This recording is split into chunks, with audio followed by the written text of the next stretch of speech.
कि यह जो है डबल दरवाजा वाला डी फ्रीजर है और इसमें कुछ प्रॉब्लम है जिसको आज हम आपको डी फ्रीजर जो है 500 लीटर का है।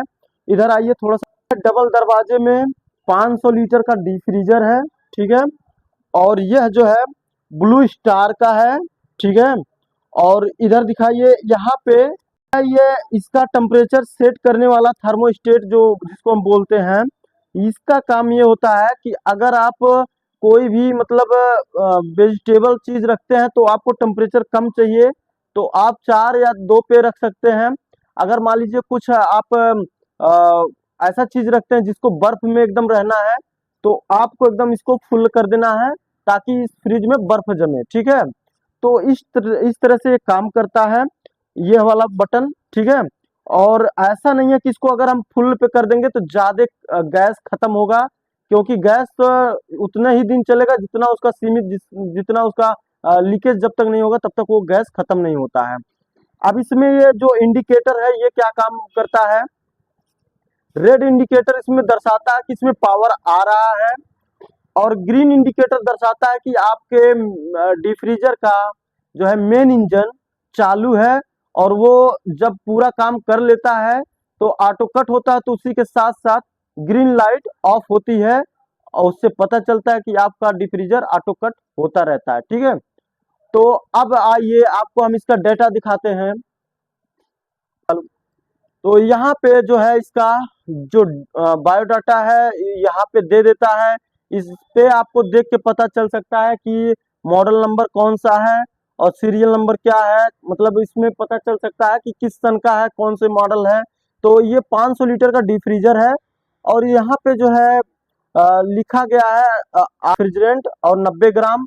इसका जो नेट वेट है पूरे डिफ्रीज का वो 65 केजी है और ये जो जब चलेगा तो ये 1 एम्पियर देगा, ठीक है। और 220 वोल्टेज से ये चालू होगा और यहाँ पे इसका कनेक्शन है जो कि कंप्रेसर और फैन मोटर और थर्मोस्टेट और लैंप जो भी है वो कैसे आप कनेक्शन कर सकते हैं इसमें। तो सिंपली मैं बता दूं कि यहाँ पे जो मेन लीड आता है वो सीधे जाता है आपका थर्मो इंडिकेटर में, वहां से थर्मोस्टेट से आउटपुट होके और इंडिकेटर से न्यूट्रल जो होके वो कंप्रेसर के लिए आ चुका है। और ये जो फैन का मोटर है, फैन मोटर का वायर है, ये डायरेक्ट आपका कहीं भी न्यूट्रल फेस में ज्वाइंट हो जाता है यहाँ बॉक्स में आके। और यहाँ बॉक्स इस तरह से लगा दिया गया है कि कभी भी चूहा इसको कटिंग ना करे और कई भी प्रकार का बॉडी अर्थ ना आए। इस फ्रिज का ये सबसे अच्छा काम हमको लगा देखने में, ठीक है।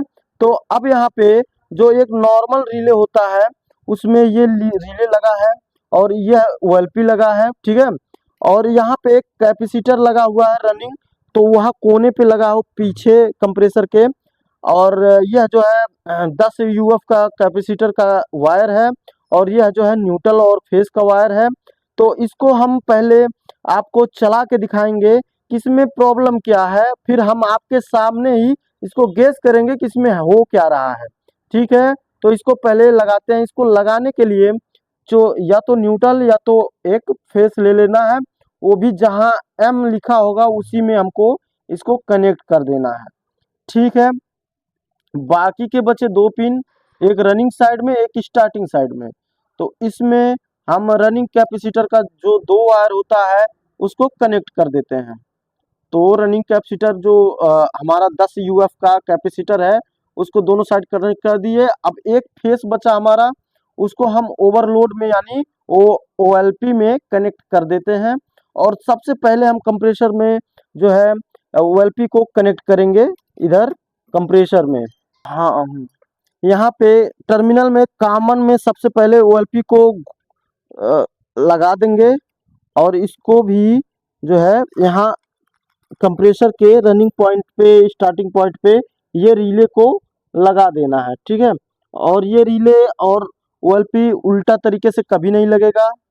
अब जब भी आप लगाएंगे तो सीधा ही लगा पाएंगे, इस तरह से ये बनाया गया है। और उल्टा कनेक्शन कर दे तो वो हो जाएगा, ठीक है। तो अब हम इस डिफ्रीजर का जो वायर है इस वायर को हम अपने एक बोर्ड में कनेक्ट करेंगे और एम्पियर भी नापेंगे, इसमें एम्पियर भी कितना लेता है। तो अब हम इसको जो है यहाँ पे कनेक्ट करेंगे और इसको ऑन करेंगे और यहाँ पे कुछ स्पार्क हुआ है और कंप्रेसर जो है 1 एम्पियर 1 पॉइंट लेके चल रहा है। देखते हैं कि ये ट्रिप करता है कि क्या करता है, ये कूल कर रहा है कि नहीं कर रहा है। तो हम सबसे पहले इसको टेस्टर से चेक करेंगे कहीं ये बॉडी अर्थ तो नहीं उठाया है। ये सब करने से पहले, फ्रिज को टेस्ट करने से पहले आप जो है किसी भी मशीन का ग्राउंड जरूर से चेक कर लें बॉडी में टच करके कि कहीं कोई चीज़ शॉर्ट होने की वजह से तेज करंट तो नहीं आ रहा है।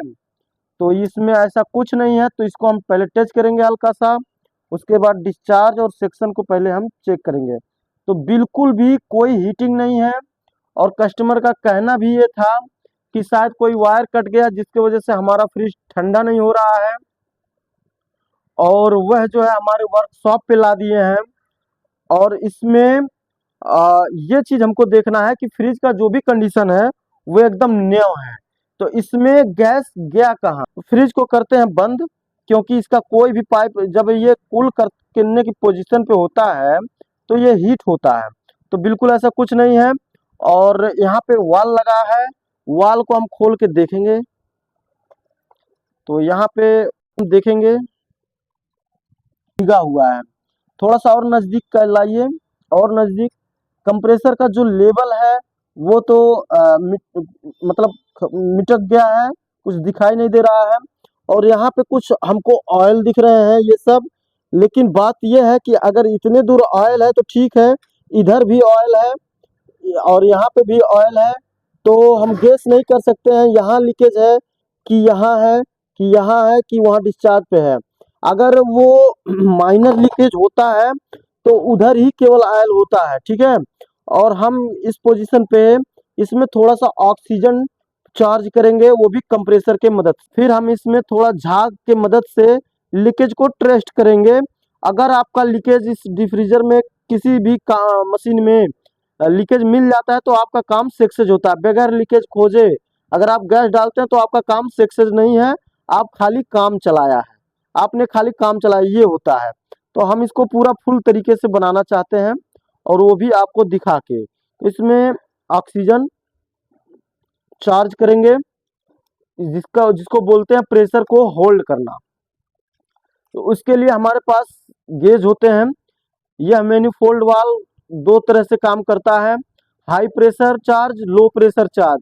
जब हम गैस को चार्ज करेंगे तो लो साइड से, और जब हम प्रेशर डालेंगे तो हाई साइड से। तो इसको हम जो है यहाँ पे लगा देते हैं।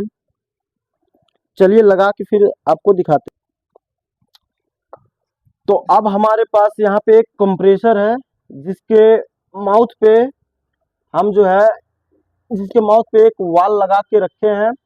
और ये प्रेशर कैसे देता है, इधर से और इधर से ऑक्सीजन को खींच के पंप करेगा, ऑक्सीजन यहाँ से प्रेशर से आएगा, इस पे हम ये पाइप को कस देंगे तो ये ऑक्सीजन पूरा अंदर जाएगा, ठीक है।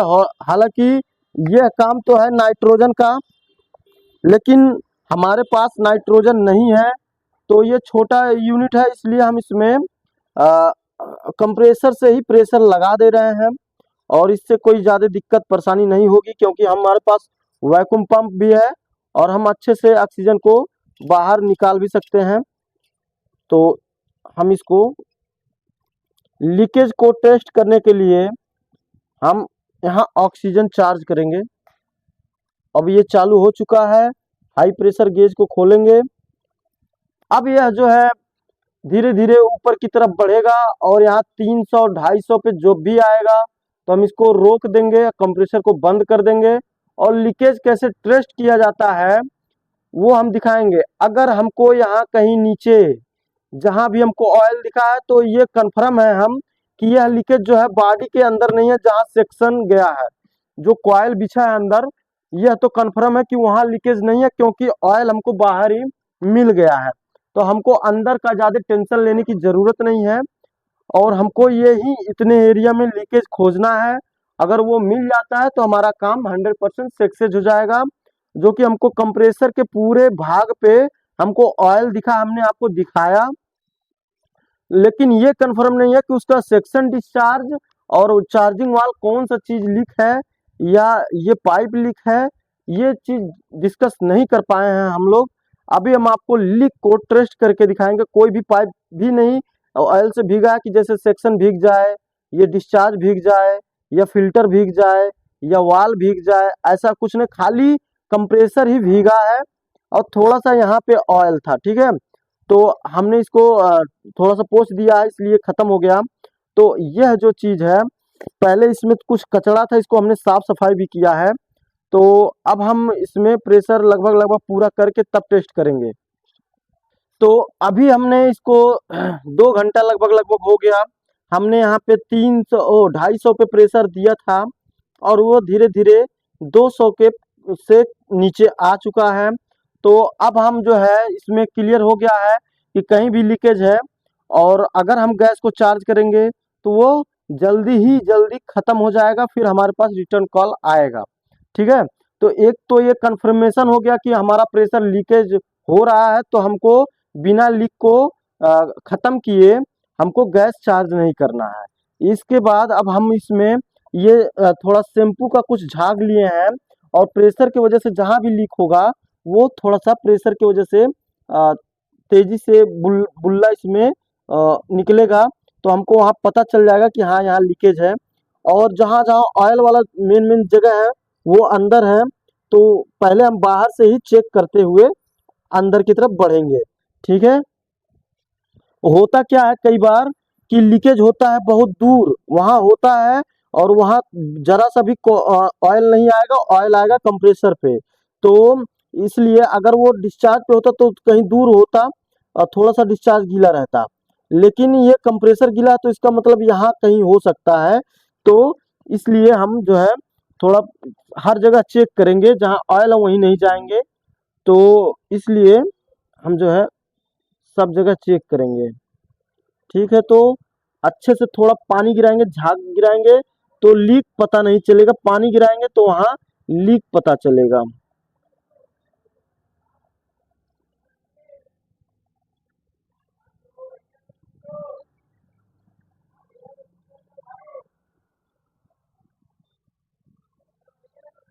स्टॉप करो, आज सारा लीका ना है पता चलता हो।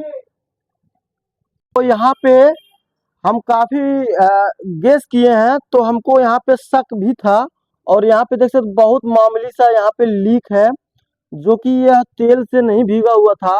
और जब ये चलता है डिफ्रीज तो यहाँ काफी सारे प्रेशर बनते हैं, जिसकी वजह से ये तेजी से फेंका होगा कंप्रेसर के ऊपर। ठीक है, तो यहाँ देख सकते हो वाइट हो रहा है, फिर हम इस पे डालेंगे, हल्का हल्का बुज्जा यहाँ से निकल रहा है। ठीक है, ये यहाँ देखिए वाइट हो जा रहा है, ये देखिए, ये बहुत बारीक, क्योंकि ऑक्सीजन का प्रेशर कम होता है और ये बहुत बारीक हो रहा है। स्टॉप करवाओ। यहाँ पे देख सकते हैं, यहाँ पे अब थोड़ा सा हमने वहाँ कुछ स्क्रैच कर दिया, तो यहाँ पे अब ये निकल रहा है। तो इस तरह से आप जो है लीक को पहले टेस्ट कर लें। अब हमको पूरा यकीन हो गया कि यहीं से जो है प्रेशर यहाँ पे लग रहा था, और पूरा कंप्रेसर ऑयल से गीला हो गया। देख सकते हैं कि सब झाग जो है बबल्स बन रहा है। इसी को टेस्ट कर लिए। अब हम इसमें अगर गैस चार्ज करेंगे तो हमारा जो है पूरा काम एकदम अच्छा हो जाएगा, और कोई भी परेशानी बाद में नहीं आएगी। रखते हैं साइड में, और जो है यहाँ से पाइप को खोल लेंगे। यहाँ से पाइप को खोलने के बाद, और अब यहाँ से हम धीरे से रेड गेज को खोलेंगे, इसका प्रेशर रिलीज करेंगे। इसके अंदर जो भी प्रेशर है, हमको लीक यहाँ पे मिल गया है। हमको करना क्या है, यहाँ पे जो है यह फिल्टर को पूरा चेंज करना है। वैसे भी गैस डालते टाइम चेंज करते हैं, तो यहाँ पे चेंज कर देना है। और चेंज करने के बाद और इसमें वैक्यूम कर देना है। वैक्यूम करने के बाद वो जो स्पार्क हो रहा था उसकी वजह से हम यह रिले को चेंज कर देंगे, और इसमें 190 नंबर रेफ्रिजरेंट इसमें पड़ेगा, और यह 90 ग्राम पड़ेगा। तो 90 ग्राम का जो अनुमान है वो कैसे आप पूरा कर सकते हैं बिना डिजिटल तराजू के। तो अब हम जो है इस फिल्टर को निकालेंगे और इसको भी खोल देते हैं। प्रेशर थोड़ा बहुत रह गया है वो पिघल जाएगा, उसके बाद ये निकल जाएगा और यहाँ से कटिंग कर देंगे। यहाँ से कम, यह कैपिलरी है, यहाँ से कटिंग करना ही पड़ता है। को आप टेस्ट करें तो जरूर से पहले कुछ उसका एक्स्ट्रा, जैसे इसमें तो कुछ ऐसा नहीं लगा हमको। अगर मान लीजिए यहाँ पे यह ज्वलनशील गैस चोक हो जाए और आप जो है इस तरह से आग इसमें दिखाएं और जब वो फटेगा तो प्रेशर रहेगा तो इतना जोर से ब्लास्ट होगा कि आपकी जान भी जा सकती है। तो इसको पहले डैमेज कहीं से कर दिया जाता है ताकि आप से बच सके।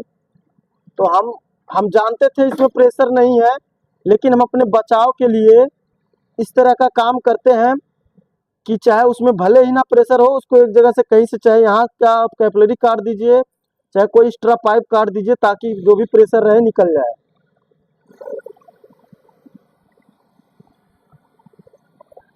बहुत से हादसे मेरे सामने हो चुके हैं, इसलिए मैं अपनी जो भी जानकारी होती है लोगों तक शेयर करना चाहता हूँ। मेरे हाथ सामने ऐसा ऐसा ये जो फिल्टर फटा लगभग 4 से 5 बार फट चुका है, और जो भी किया है मैं थोड़ा दूर था इसलिए मैं बच गया हूँ। मैं भी नहीं चाहता कि मैं भी इसका शिकार बनूं।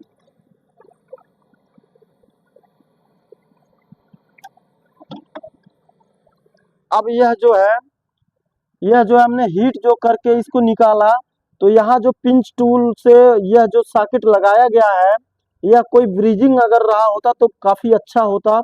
अब हमको शक है कि अगर हम यहाँ बनाए तो यहाँ से ना हो जाए। इसको हम अच्छे से टेस्ट करेंगे गैस चार्ज करने के बाद। थोड़ा सा गैस अगर नुकसान हो भी जाएगा तो कोई दिक्कत नहीं है, लेकिन इसको टेस्ट जरूर से कर लें। जहाँ तक हो पाए उम्मीद रहे तो आप इसको हटा ही दें, वो और बेहतर हो जाता है। लेकिन चलिए, हम आपको बता दे रहे हैं, हमको जो अच्छा लग रहा है हम वो कर रहे हैं। अब हम इसको कटिंग कर देते हैं। यह फिल्टर हमारा निकल चुका है और यह जो है इसी साइज का हम एक न्यू फिल्टर लगाएंगे, जो कि हमारे पास ओरिजिनल फिल्टर है, और ये 290 नंबर और 600 नंबर पे बहुत अच्छा कार्य करेगा। तो इसको लगाने के लिए इसको निकालते हैं और इस पे कुछ लिखा रहता है बायोडाटा, जो कि इस पे थोड़ा मिट गया है क्योंकि बैग में रखे रखे घिस गया है। ठीक है, यह जो है 15 ग्राम का फिल्टर कहा जाता है इसको, और ये काफ़ी महंगा भी आता है। और इसके अंदर कुछ होते हैं मटेरियल जो कि गैस की जो फिल्टरिंग होती है वो बहुत अच्छा कर लेता है, और इसके अंदर का जो मॉइस्चर होता है सोख लेता है। तो इसको थोड़ा सा एक बार झाड़ लें, क्योंकि जो भी अंदर कुछ बुरादा टाइप का होता है वो निकल जाए। उसके बाद इसको वहीं पे कनेक्ट करें जहाँ पे पहले वाला फिल्टर लगा था। तो हम जो है इसको यहाँ पे कनेक्ट करके और ब्रीजिंग करके दिखाते हैं आपको। ब्रीजिंग कर दे रहे हैं, और यह टेम्परेचर इसका देख ले पहले। जब ब्रीजिंग करते समय टेम्परेचर पे ध्यान दिया जाता है कि ज़्यादा लाल ना हो और ज़्यादा मतलब ठंड ना हो। तो इसको आ, आसानी से आप कर पाएंगे, क्योंकि कापर टू कापर ज्वाइंट बहुत आसानी से हो जाता है। और यहाँ पे अगर लोहा होता तो ब्रीजिंग करने में बड़ी समस्या आती, अगर लोहा होता तो। समस्या क्या, जिसको आता है वो फट चंद सेकंड में कर देता है, और जिसको नहीं आता है वो लीकेज कर देता है। तो अब जो है ये ब्रीजिंग तो हमारा हो चुका है। अब सवाल यह है कि यहाँ पे डबल माउथ क्यों दिया गया है। अब डबल माउथ जिसको यूज करना आता हो वो बहुत अच्छे से इसका यूज भी कर लेते हैं।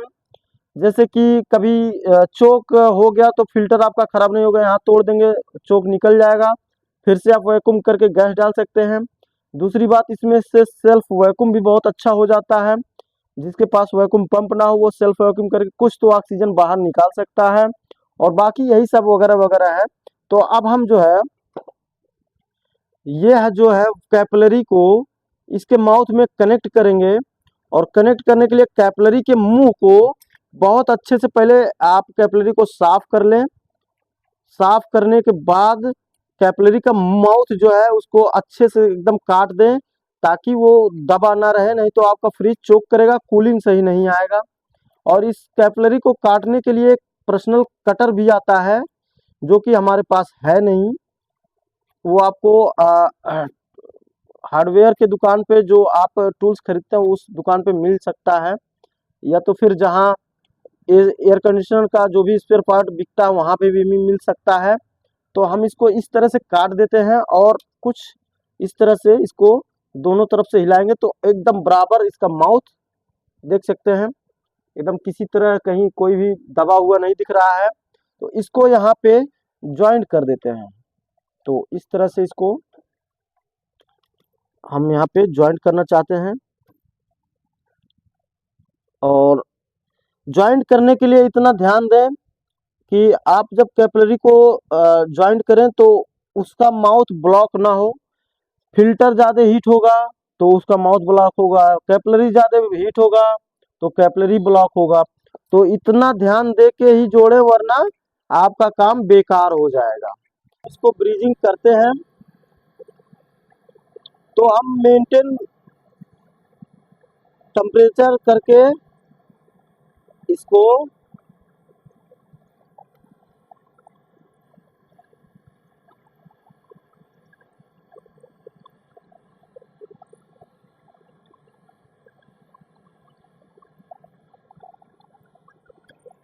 यह ब्रीजिंग हो चुका है और हम इस वाल को अब बाहर निकाल लें। इस वाल को हमने बाहर निकाल लिया। यह वाल जो है खराब हो चुका है। इसके जगह पे हम दूसरा वाल एक लगाएंगे जो कि हमने आपको दिखाया। वो इस तरह से वाल को लगाने के लिए, जैसे हम इसमें डायरेक्ट नहीं लगाएंगे, हम उससे थोड़ा सा पतला एक पाइप लेके उसके अंदर कनेक्ट करेंगे। तो हमको भी इसका टेम्परेचर सीमित करके इसको जॉइंट मार देना है। यह बहुत नाजुक होता है, अगर आप इस पे ज़्यादा टाइम लगाएंगे तो इसका जो पाइप होता है वो फट जाएगा।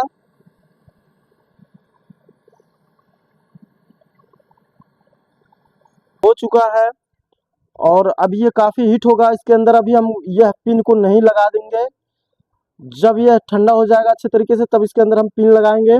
और फिलहाल इस माउथ को हम अभी इसको पिंच कर देंगे, पिंच करके ब्रीजिंग कर देंगे, क्योंकि इसका काम हमको नहीं है तो इसको ब्रीजिंग कर देते हैं इस तरह से।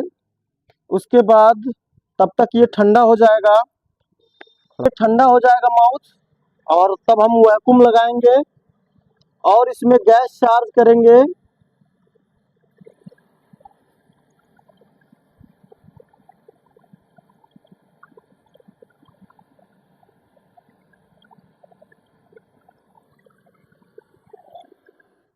हमने उसको भी ब्रीजिंग कर दिया।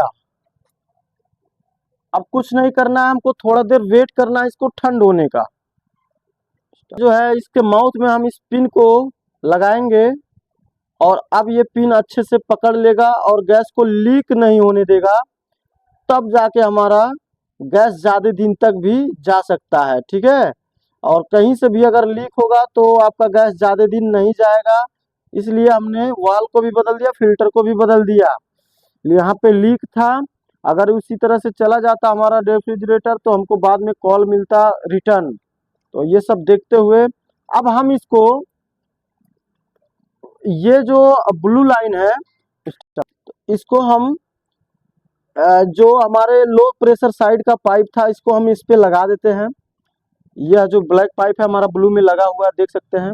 और येलो वाला पाइप हम अपने वैक्यूम पंप के माउथ पे लगा देते हैं और इसको आधा घंटा छोड़ देंगे। और फ्रिज में जो भी ऑक्सीजन गया है, नमी होगा, मॉइस्चर होगा, जितना भी ऑक्सीजन होगा निकालेगा। और नमी सूख सकता है, जब ऑक्सीजन नहीं रहेगा तो नमी भी सूख जाएगा। तो यह जो है वैक्यूम पंप बहुत काम का चीज़ है, और बिना वैक्यूम किए आप गैस चार्ज ना करें। ठीक है, चालू करिए। तो अब यह देख सकते हैं, अभी यह वैक्यूम पीला पाइप से यहाँ तक वैक्यूम कर रहा है। अभी जब हम इसको खोलेंगे हैंडल को तो ये पूरा फ्रिज को वैक्यूम करेगा और यहाँ कंप्रेसर के अंदर जितना भी ऑक्सीजन होगा वह निकाल के वैक्यूम के रास्ते यहाँ से फेंकेगा। अभी देखिए, देखिए हमने खोला और सुई माइनस गई और यहाँ पे हम हाथ रखते हैं और देख सकते हैं यह ऑक्सीजन अंदर का खींच रहा है। ठीक है, तो अब यह जो है -30 पे एकदम अच्छे से आ जाएगा, फिर हम वैक्यूम को बंद करेंगे। वैक्यूम हो चुका है, करीब हमने इसको 30 मिनट तक हमने इसको वैक्यूम पे रखा। अब यहाँ से जरा सा भी एयर नहीं आ रहा है, तो इस हैंडल को हम करेंगे बंद। अब इसको हम यहाँ से करेंगे बंद। ठीक है, इसका वायर निकाल के इसको साइड में कर देंगे, इसका काम खत्म। अब हमको यहाँ पे 90 ग्राम बिना तौले ही गैस को चार्ज करना है, लेकिन उससे पहले कुछ स्पार्क हो रहा था। इस रिले को भी हम चेंज कर देते हैं, इस रिले को हम चेंज कर देते हैं, जो कि इसमें देख सकते हैं कुछ बज रहा है इस टाइप का। ठीक है, तो इसको हम चेंज कर देते हैं। ओके, तो यह जो चीज है इसको लगा देंगे, एक नंबर काम करेगा। तो इसका जो न्यूट्रल वायर है उसको हम बता ही दिया कौन वायर कहाँ जाएगा, हम केवल इसको चेंज कर देते हैं क्योंकि उसमें कुछ स्पार्क हो रहा था अंदर से। अब इसको हम इसमें कनेक्ट कर देते हैं दोबारा, और दोबारा कनेक्ट करने के बाद यह जो है, यह एक वायर हम उल्टा लगा दिए थे, तो इसको सीधा कर देते हैं। उल्टा लगाने से क्या होता है, या तो फ्रिज स्टार्ट नहीं होगा, या तो कंप्रेसर जल जाएगा, या तो एम्पियर ज़्यादा लेगा। हमने इसको अच्छे से लगा दिया। अब हमारी बात यह है कि हमें यह माइनस में है, इसको हमको गैस चार्ज करना है, तो कितना डालेंगे, कैसे डालेंगे हम 90 ग्राम, इस पे हमारी बात थी। तो अब हम जो है गैस को भी डाल के दिखाते हैं। बस सॉल्व का जो 290 नंबर रेफ्रिजरेंट है, इसको हम चार्ज करेंगे इसके अंदर, और आर रेफ्रिजरेंट 290 नंबर इस पे भी लोगो लगा हुआ है।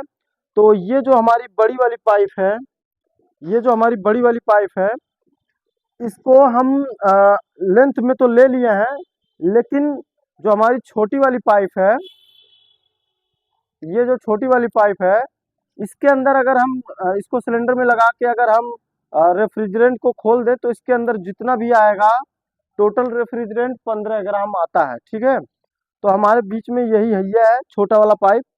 तो हम इस छोटे वाले पाइप को इस सिलेंडर के माउथ में कस देंगे और सिलेंडर को ओपन करेंगे। तो यह सिलेंडर हमारा ओपन हो चुका है, और थोड़ा सा हम एयर निकालेंगे, साइड से एयर निकल गया है। अब हम इसको एकदम सिलेंडर को लेटा देंगे, और एक बार गेज को थोड़ा सा और खोलेंगे ताकि यहाँ तक लिक्विड आ जाए। ठीक है, अब हम इसके अंदर एक पाइप, मतलब गैस जो है यहाँ से जो भी इसके अंदर आया होगा वो 15 ग्राम टोटल होगा। तो एक बार फिर हम सिलेंडर को बंद करेंगे, इसको खोलेंगे, तो इस तरह से हम इसको टोटल 6 पाइप डालेंगे, हमारा गैस डिफ्रीजर में पूरा हो जाएगा। अब यह जो है सिलेंडर को एक बार हम बंद करते हैं। यहाँ टोटल हमको लिक्विड के फॉर्म में हमको जो गैस है दिखाई दे रहा है। तो यहाँ से लेके यहाँ तक भरा पड़ा होगा। अभी यहाँ गेज में देखिएगा, हम इसको खोलते हैं, देख सकते हैं गया, एक पाइप गैस गया, और फिर और डालेंगे इसके अंदर, फिर इसको टाइट करेंगे, अब फिर इसके अंदर आएगा।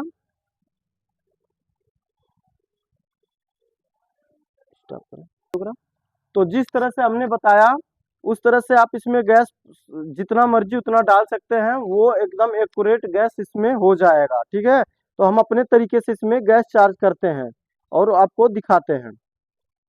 को चालू कर देते हैं और गैस को चालू करेंगे, तो ये चालू हो चुका है। एम्पियर हमारा 1 एम्पियर 9 पॉइंट ले रहा है, और हम इसमें गैस को अपने तरीके से इसमें डाल दिए हैं।